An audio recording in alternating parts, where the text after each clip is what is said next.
क्या मनीष सिसोदिया को बेल मिलना कहीं से ये साबित करता है कि मनीष सिसोदिया निर्दोष हैं? बिल्कुल नहीं। थाने में हफ्ते में 2 बार जाके हाजिरी देना शर्म से डूब मरने वाली बात है किसी कैबिनेट मिनिस्टर के लिए। स्वाति मालीवाल ने एक स्टेटमेंट दी थी, अगर आपके दर्शकों को याद हो, कि अगर मनीष सिसोदिया यहां होते तो आज आम आदमी पार्टी की ये हालत नहीं होती।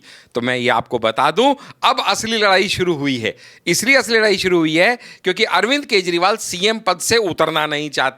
अगर उतरेंगे तो अपनी जगह सिर्फ और सिर्फ सुनीता केजरीवाल को बनाना चाहते हैं। अभी क्या है, मनीष सिसोदिया का कद वैसे भी अरविंद केजरीवाल से सेकंड ही था।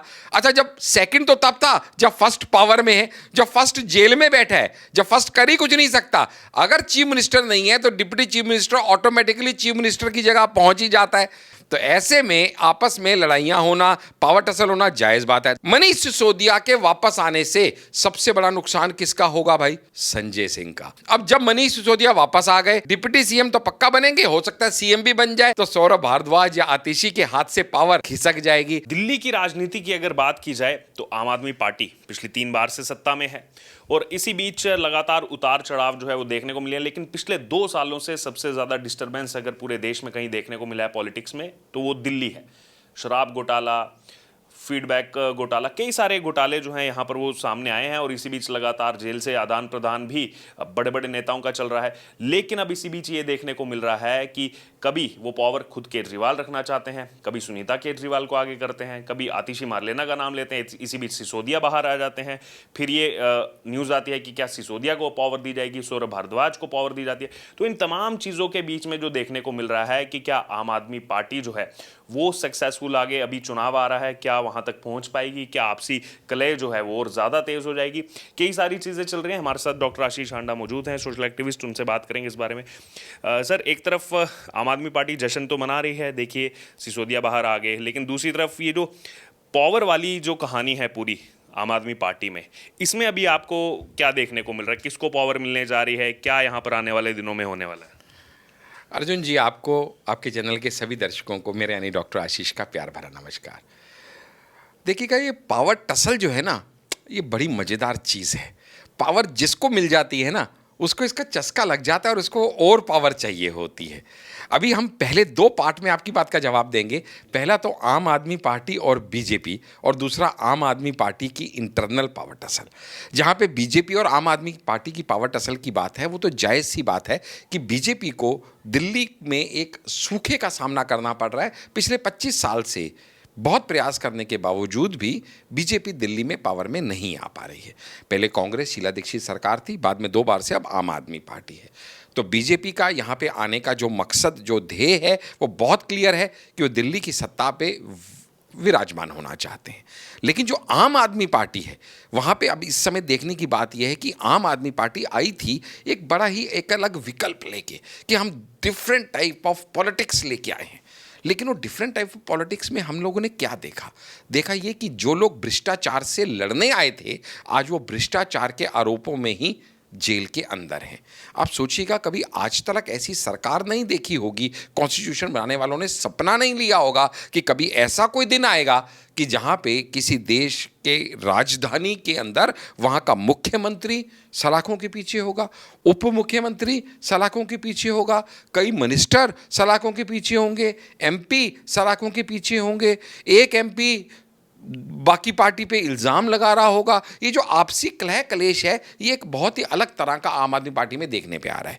सबसे बड़ी बात जो इस समय मनीष सिसोदिया के बाहर आने से एक हर्षोल्लास का एक माहौल आम आदमी पार्टी के अंदर है, वो होना जायज़ है, क्योंकि कोई भी बड़ा लीडर अगर किसी पार्टी का बाहर आएगा तो कार्यकर्ताओं के अंदर हर्षोल्लास होगा। लेकिन क्या ये उनकी जीत है?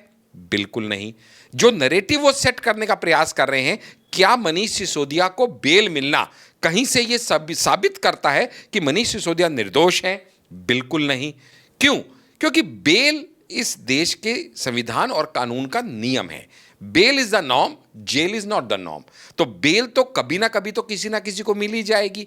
आप ये सोचिएगा, इस देश में तो जो कातिल भी हो, जिसके ऊपर इल्जाम हो कि उसने किसी का कत्ल किया है, उसको भी बेल मिल जाती है। बेल पे तो राहुल गांधी भी बाहर है, सोनिया गांधी भी बाहर है, लालू भी बाहर है, अरविंद केजरीवाल को भी मिल चुकी है। तो बेल मिलना इस बात का कहीं पे भी सूचक नहीं है कि आप इल्ज़ाम मुक्त हो गए हैं। दूसरी बात, अगर आप ये समझिएगा, वो कहते हैं कि आप कहते थे कि बीजेपी वाले कि बेल नहीं मिलती, बेल नहीं मिलती, बेल मिल गई इसका मतलब हम सच्चे हैं। बिल्कुल नहीं साहब। अगर आप किसी रुकी हुई गाड़ी पे रेलवे स्टेशन पे खड़े हैं और गाड़ी को धक्का मार रहे हैं, चल चल चल, तो भाई साहब कभी ना कभी थोड़ी देर बाद गाड़ी तो चल ही पड़ेगी, उसको चलना ही है। और जैसी गाड़ी चली आप खुश होते हैं, देखा मेरे धक्के से गाड़ी चल पड़ी। तो ये कुछ ऐसा ही है कि आप बार बार बेल कर रहे हो। आपके दर्शक शायद ये जानते हैं या नहीं, 7 बार मनीष सिसोदिया की बेल रिजेक्ट हो चुकी। अगर कोर्ट उनको निर्दोष मानता तो 17 महीने से उनको बेल क्यों नहीं मिल पा रही थी, 7 बार रिजेक्ट क्यों हुई थी, 3 बार तो सुप्रीम कोर्ट में रिजेक्ट हो गई थी। और इस बार भी बेल टेक्निकल ग्राउंड्स पे मिली, क्योंकि जो मिनिमम पनिशमेंट थी इसकी, उसका आधा यानी 17.5 महीने वो ऑलरेडी जेल में काट चुके थे। तो इस टेक्निकल पॉइंट के ऊपर अभिषेक मनु सिंघवी ने कंटेस्ट करते हुए सुप्रीम कोर्ट से उनकी बेल ली। लेकिन क्या जज को ये लगा कि ये निर्दोष है? उसके ऊपर भी समझ लेते हैं। अगर जज को लगा होता अर्जुन भाई कि ये निर्दोष है, तो जज उनको ऐसा क्यों कहता कि आपको 2 बार हफ्ते में, हर सोमवार और हर वीरवार, आपको पुलिस स्टेशन थाने में जाके हाजिरी देनी होगी? अरे भैया, ये तो अपने आप में दिखाता है कि जज साहब को भी यकीन नहीं है कि कहीं ये इधर उधर ना हो जाए, कोई गड़बड़ घोटाला ना कर दे, इसलिए हफ्ते में 2 बार थाने में हाजिरी लगाओ। बताइए, शायद वो अभी कैबिनेट में इंक्लूड हो जाए, शायद वो डिप्टी चीफ मिनिस्टर बन जाए, और शायद वो चीफ मिनिस्टर ही बना दिए जाए। ऐसे में थाने में हफ्ते में 2 बार जाके हाजिरी देना शर्म से डूब मरने वाली बात है किसी कैबिनेट मिनिस्टर के लिए या डिप्टी चीफ मिनिस्टर के लिए, कि थाने में 2 बार जाके हाजिरी देनी पड़े। अच्छा, और सुनिएगा, अरविंद केजरीवाल को 1 लाख की पर्सनल श्योरिटी पे मिली थी बेल। यहां पे इनको 10 लाख की क्यों मांगी भाई जज साहब ने कि 10 लाख की पर्सनल श्योरिटी दो, और वो भी 2 और श्योरिटी दो, वो भी 10-10 लाख की, टोटल 30 लाख। तो आप ये समझिएगा, यानी कहीं ना कहीं उन्होंने पाया कि भैया ये बड़े गहरे रूप में संलिप्त है इस अपराध में। तभी तो सुप्रीम कोर्ट के अंदर मनीष सिसोदिया को लिक्वर स्कैम का आर्किटेक्ट कहा गया था, क्योंकि उनके अपने पर्सनल असिस्टेंट जो कि एक IAS ऑफिसर है, C अरविंद ने कहा था कि भाई मनीष सिसोदिया के कहने से ही ये मीटिंग रखी गई थी और अरविंद केजरीवाल के घर पे रखी गई थी, जहां पे पूरी पॉलिसी को ड्राफ्ट किया गया था। तीसरी बात, अगर उनको निर्दोष समझता, या अगर वो समझता कि भाई ये बड़े अच्छे नेक आदमी हैं, इनको तो मेरिट ऑफ केस पे बेल देनी है, तो ऐसा क्यों सुप्रीम कोर्ट कहता कि मनीष सिसोदिया साहब आप अपना पासपोर्ट जरा जब्त यहाँ करवा दीजिए, जमा करा दीजिए, क्यों कहीं भाग ना जाएं आप देश से बाहर। तो इससे पता चलता है कि सुप्रीम कोर्ट क्या समझता है मनीष सिसोदिया जी के बारे में, और उसको क्या लगता है सुप्रीम कोर्ट को कि ये कितने भले हैं, कितने लिप्त हैं इस दोष में, या कितने बाइज्जत बरी करने लायक हैं, वो क्लियर पता चलता है। अच्छा, इसी पावर टसल के बीच अगर बात की जाए, एक चीज़ ये भी देखने को मिल रही है, जब भी यहाँ पर जिक्र आता है स्वाति मालीवाल का, तो तमाम नेता, खुद अरविंद केजरीवाल वो कह चुके हैं कि देखिए मामला कोर्ट में है, हम इस बारे में कोई टिप्पणी नहीं करना चाहेंगे, अभी जो है मामला चल रहा है, अभी कोई इसका फाइनल रिजल्ट नहीं आया। लेकिन वहीं अपना जब शराब घोटाले का मामला आता है तो सभी नेता चीख चीख के चिल्ला के कहते हैं कि हम तो बेगुनाह हैं, हमने तो कुछ किया ही नहीं है। देखिएगा, मैं यहाँ पे, आपने बड़ा अच्छा एक पॉइंट उठाया। स्वाति मालीवाल ने एक स्टेटमेंट दी थी, अगर आपके दर्शकों को याद हो, कि अगर मनीष सिसोदिया यहाँ होते तो आज आम आदमी पार्टी की ये हालत नहीं होती। तो मैं ये आपको बता दूं, अब असली लड़ाई शुरू हुई है।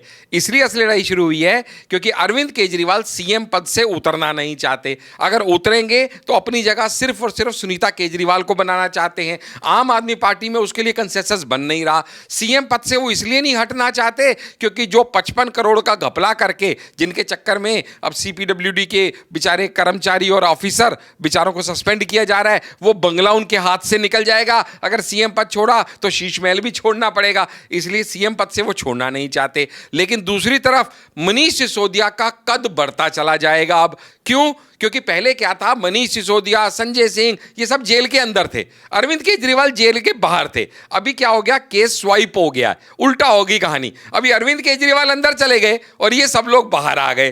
कहते हैं ना, हर डैश के दिन बदलते हैं, तो यहां पे भी कुछ ऐसी ही इंटरनल कहानी हुई है। अभी क्या है, मनीष सिसोदिया का कद वैसे भी अरविंद केजरीवाल से सेकंड ही था।